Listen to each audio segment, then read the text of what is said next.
Hello everyone, apa kabar buat kita semua pada hari ini? Semoga dalam keadaan sehat. Meskipun masih dalam situasi pandemi COVID-19, semoga tidak mengurangi rasa semangat belajar buat teman-teman yang menonton video ini. Semangat berkarya buat kita semua. Perkenalkan, nama saya Eva Angelia Christina Marpaung dengan nomor induk mahasiswa 1709010003 Universitas Sumatera Utara, Fakultas Ilmu Sosial dan Ilmu Politik. Nah, kali ini video ini saya buat untuk memenuhi tugas mata kuliah saya, yaitu mata kuliah Sistem Politik Indonesia dengan dosen pembimbing Bapak Aidil Arifin MA. Adapun topik yang akan saya bahas dan saya bicarakan di video kali ini adalah mengenai isu marga sebagai alat politik pemilihan kepala desa. Pemilihan kepala desa merupakan salah satu bentuk pelaksanaan tingkat demokrasi terkecil dalam suatu daerah, di mana masyarakat berpartisipasi dalam proses demokrasi di tingkat desa. Hal ini adalah salah satu bentuk demokrasi terkecil tingkat lokal, di mana yang kita ketahui partisipasi terbesar itu ketika kita melakukan pemilihan kepala negara, yaitu presiden, yang dilakukan secara luber-jurdil, dan pemilihan wali kota, gubernur, atau pemilihan-pemilihan lainnya yang dilakukan secara pemilihan. Nah, pemilihan kepala desa juga dilakukan demikian. Namun, yang masyarakat yang berpartisipasi adalah masyarakat yang berada di desa tersebut. Dalam Undang-Undang Nomor 6 Tahun 2014 tentang desa, khususnya pasal 34 menyebutkan bahwa kepala desa dipilih langsung oleh penduduk desa, dan juga disebutkan dalam pasal 38 bahwa calon kepala desa dilantik oleh bupati atau wali kota atau pejabat yang ditunjuk paling lama 30 hari pengesahan keputusan bupati atau wali kota sebelum mereka menjabat. Kepala desa terpilih bersumpah berjanji kepada masyarakat yang sudah memilihnya maupun masyarakat yang tidak memilihnya. Perjanjian ini dilakukan berdasarkan voting yang mereka dapatkan dari masyarakat atau perolehan suara terbanyak yang mereka dapatkan dari masyarakat desa. Desa Parlondut adalah sebuah desa yang berada di Kecamatan Pangururan, Kabupaten Samosir, yang menggunakan pemilihan desa atau kepala desa yang dilakukan secara langsung.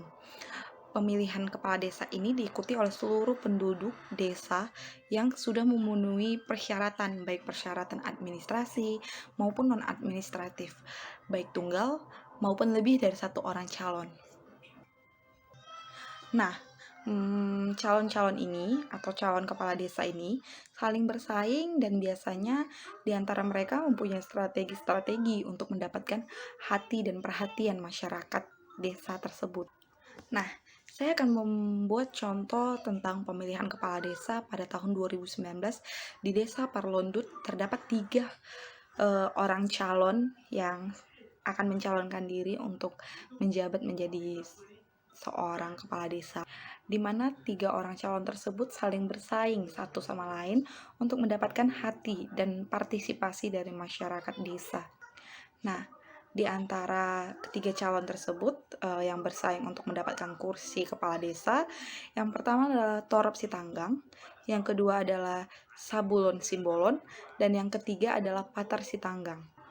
Nah, dalam pemilihan itu kemarin kalau nggak salah dilakukan pada tanggal 31 Oktober 2019. Nah, dari ketiga calon ini, itu yang menang itu adalah calon Torop Sitanggang yang sebelumnya sudah menjabat sebagai kepala desa. Nah, berarti secara tidak langsung dia menjabat sebagai kepala desa 2 periode. Nah, tentu saja di dalam desa ini terdapat sistem kekerabatan yang muncul dalam masyarakat desa karena menyangkut hukum satu sama lain dan dalam pergaulan di antara masyarakat desa. Dalam masyarakat Batak, kekerabatan terbagi menjadi 2 jenis, yaitu kekerabatan yang berdasarkan keturunan atau genealogis yang berdasarkan pada sosiologis semua suku bangsa Batak memiliki marga. Inilah disebut dengan sistem kekerabatan yang berdasarkan dengan genealogis. Sementara kekerabatan berdasarkan sosiologis terbentuk melalui perkawinan. Nah, dalam tradisi Batak, khususnya di Kabupaten Parlondut di Sumatera Utara ini, yang menjadi kesatuan adat adalah ikatan sedarah atau yang disebut dengan ikatan marga. Uh, Suku bangsa Batak terbagi ke dalam 6 kategori atau puak, yaitu Batak Toba, Batak Karo, Batak Pakpak, Batak Simalungun, Batak Angkola, dan Batak Mandailing.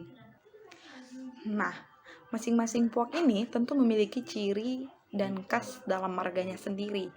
Marga ini berfungsi sebagai tanda adanya tali persaudaraan di antara mereka. Satu puak bisa memiliki banyak marga. Nah, contohnya saya adalah Boru Marpaung. Nah, di dalam persatuan itu ada namanya kumpulan Sonak Malela. Sonak Malela itu di mana terdapat banyak marga, yaitu 4. Pardede, Simanguncong, Marpaung, dan Napitupulu. Nah, dari keempat ini yang disatukan oleh satu bungkusan dengan nama Sonak Malela merupakan satu keluarga, satu satu satu keluarga dengan memiliki satu kesatuan. Nah, suku Batak Toba identik dengan marga. Marga diturunkan secara turun-temurun kepada generasinya. Marga hanya akan diberikan kepada keturunan laki-laki atau ketika memiliki anak laki-laki, maka secara otomatis anak-anak mereka akan mendapatkan gelar atau marga yang sama dengan ayahnya. Nah, sedangkan untuk anak perempuan itu disebut dengan boru. Bagi orang Batak, ketika anak perempuan sudah menikah, maka anak perempuan mereka akan menjadi keluarga dari pihak laki-laki atau si pembawa marga tersebut. Walaupun dia perempuan hanya boru, ia memiliki pengaruh dalam keluarganya maupun keluarga suaminya. Nah, pengaruhnya adalah menimbulkan sistem kekerabatan yang semakin luas. Jadi marga istrinya itu bisa juga menimbulkan kekerabatan yang semakin luas, sehingga marga bagi orang Batak sangatlah berpengaruh dan tidak akan pernah lepas dari sistem kekerabatan di masyarakat Batak, khususnya Batak Toba. Salah satu nilai budaya yang menjadi kebanggaan orang Batak Toba yaitu sistem hubungan sosial Dalihan Natoru, yang terwujud dalam hubungan kekerabatan yang sangat kental berdasarkan keturunan darah atau genealogis dan perkawinan yang berlaku secara turun-temurun hingga saat ini. Sebagai sistem budaya, Dalihan Natoru atau sering juga disebut dengan istilah Tungkunan Tiga berfungsi sebagai pedoman yang mengatur, mengendalikan, dan memberi arah kepada tata laku atau perilaku atau perbuatan atau sikap atau pola dan perilaku masyarakat Batak Toba. Orang Batak Toba menghayati Dalihan Natoru sebagai suatu sistem nilai budaya yang memberi pedoman bagi orientasi, persepsi, dan definisi terhadap kenyataan atau realitas.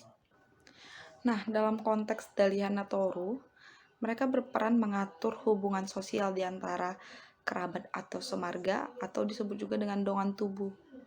Dongan tubuh itu teman satu marga atau kerabat dari marga istrinya atau boru dan kerabat pemberi istri hula-hula.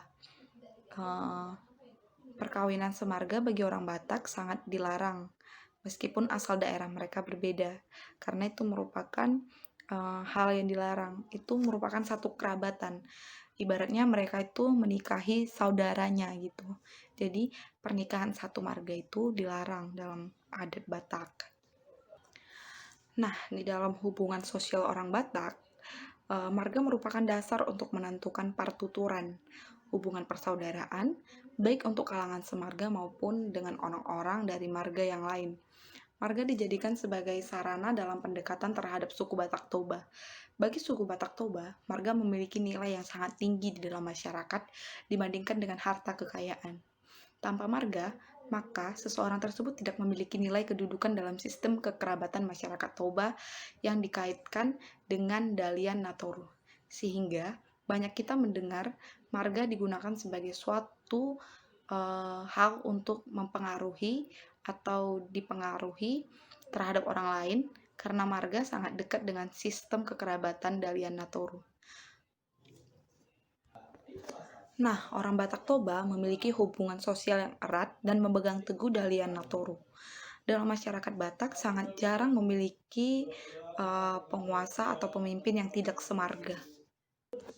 Nah, dalam politik Indonesia sering terjadi di dalam politik tradisional. Untuk mendapatkan kekuasaan dan kekuatan berasal dari dukungannya, maka peran agama, ras, golongan yang memiliki kekuatan yang cukup besar dalam memberikan peluang untuk mendapatkan kekuatan dalam politik. Politik identitas dapat berbau agama, ras, suku bangsa, golongan sara, kekuasaan. Bahkan politik identitas sangat dipengaruhi oleh faktor struktural, terutama dimensi politik, ketidakseimbangan perwakilan politik, dan stereotip etnis. Nah, politik identitas adalah suatu tindakan politik yang dilakukan individu atau kelompok orang yang memiliki kesamaan identitas baik dalam hal etnis, gender, budaya, dan agama untuk mewujudkan kepentingan-kepentingan anggotanya. Pada faktanya, baik aktor nasional maupun lokal menggunakan isu politik identitas sebagai alat kepentingan untuk merebut kekuasaan. Politik identitas yang digunakan dalam masyarakat Batak Toba adalah marga, melalui sistem kekerabatan yaitu Dalian Natoru. Nah, politik identitas marga kerap kali hadir di tengah-tengah masyarakat untuk mencapai suatu tujuan tertentu dalam memperjuangkan kekuasaan. Contohnya dalam pemilihan kepala desa. Fenomena politik identitas yang terjadi pada desa Parlondut adalah fenomena politik identitas Batak Toba dalam pemilihan kepala desa melalui kekerabatan. Kekerabatan menjadi dasar pencapaian tujuan politik dengan mengandalkan hubungan kekerabatan dalam pemilihan kepala desa, seperti dengan adanya marga dan mengutamakan ikatan pertalian darah. Maka, mendahulukan keluarga dalam hal pendistribusian jabatan, hal ini merupakan prinsip dasar untuk memelihara dan menjaga kekuasaan. Marga yang merupakan salah satu jembatan dalam sistem kekerabatan bagi suku Batak Toba, sehingga akan menimbulkan kekuatan dan pengaruh bagi mereka. Sehingga banyak pihak-pihak yang ingin membesarkan pengaruh dan kekuasaannya di daerah Batak Toba, khususnya Sumatera Utara. Maka mereka akan mengadakan hubungan sehingga bagi pihak yang mendapatkan marga lebih mudah dalam memberikan pengaruh terhadap masyarakat di sekitar mereka. Nah, ikatan suku ataupun marga dalam pemilihan kepala desa di desa Parlondut mau tidak mau merupakan suatu ikatan yang mengandung daya paksa atau kekuasaan yang didasarkan pada unsur-unsur atau primer yang selalu ada dalam masyarakat. Unsur-unsur yang dimaksud adalah rasa kesamaan dan hubungan kekerabatan seperti marga tadi atau Dalian Natoru dan pertalian darah yang dapat mempengaruhi pilihan politik seseorang dalam pemilihan kepala desa di desa Parlondut. Nah, pada pemilihan kepala desa pada tahun 2019 ini di desa Parlondut terdapat 3 calon seperti yang sudah saya jelaskan tadi yang sedang bersaing menempati kursi kepala desa, diantaranya Torop Sitanggang, Sabulon Simbolon, dan Patar Sitanggang. Pemilihan itu berlangsung ketika 31 Oktober 2019 dan dimenangkan oleh Patar Sitanggang. Calon Torop Sitanggang sebelumnya sudah menjabat sebagai kepala desa. Kemenangan Patar Sitanggang tentu saja tidak terlepas dari sistem kekerabatan yang ia miliki. Baik mendapat dukungan dari sanak saudara atau teman semarga atau teman sepunguan atau seorganisasinya. Bagaimana dengan saudara? Apakah saudara memilih suatu pemimpin berdasarkan identitasnya atau berdasarkan kualitasnya? Jangan lupa like, komen, dan share ini. Semoga apa yang saya sampaikan di video kali ini bermanfaat buat kita semua, terutama buat kita sebagai generasi yang akan memimpin negeri ini ke arah yang jauh lebih baik. Saya ucapkan terima kasih. Salam sehat buat kita semua. Semoga pandemi ini cepat berlalu agar kita dapat terus maju. Bye-bye.